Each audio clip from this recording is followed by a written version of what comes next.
जाम्यहं परित्राणाय साधूनां विनाशाय च दुष्कृतां धर्म संस्थापनार्थाय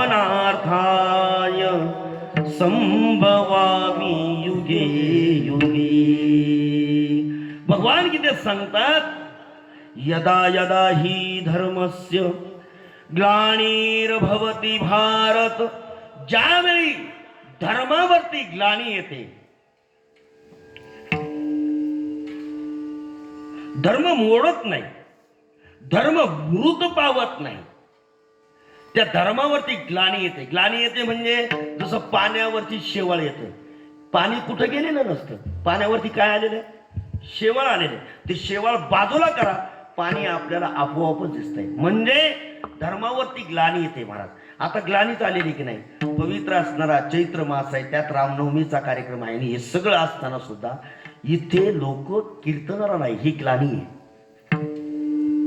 ही ग्लानी आहे. अभ्युत्थानम धर्मस्य, तो परमात्मा धर्माची अभिवृद्धी करण्याकरता या मृत्यूलोकामध्ये अवताराला येतो. अवतरती ती अवतारा. अवतरती, अव म्हणजे खाली आणि तरती म्हणजे तरणे. खाली येणे म्हणजेच अवतार आहे. भगवंताचं मूळ स्वरूप आहे.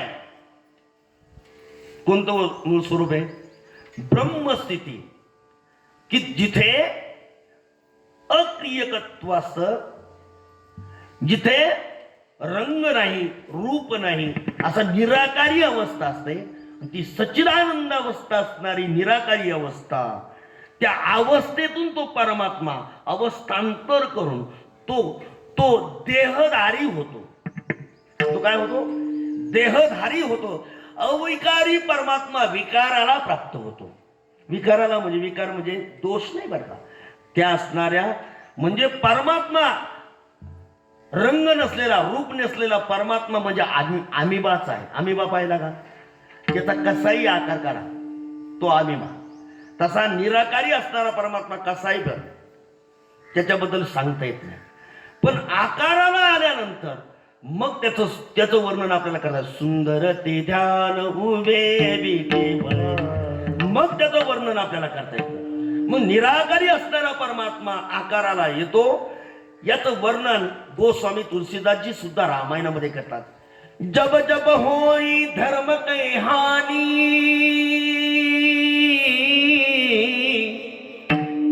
बाड ही असुर अधम अभिमानी, तब तब प्रभु धरी विविध शरीरा.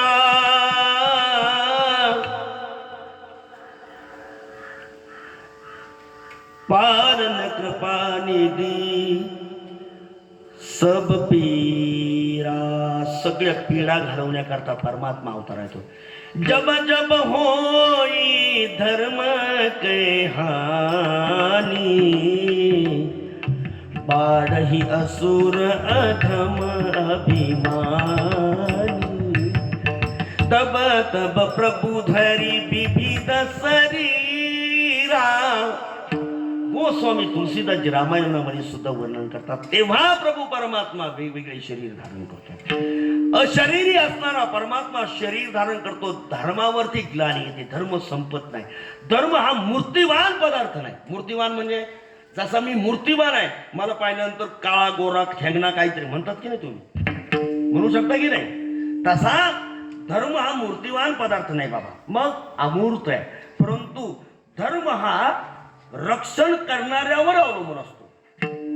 धर्माचा ऱ्हास होत नाही, पण धर्माचं रक्षण करावं लागतं.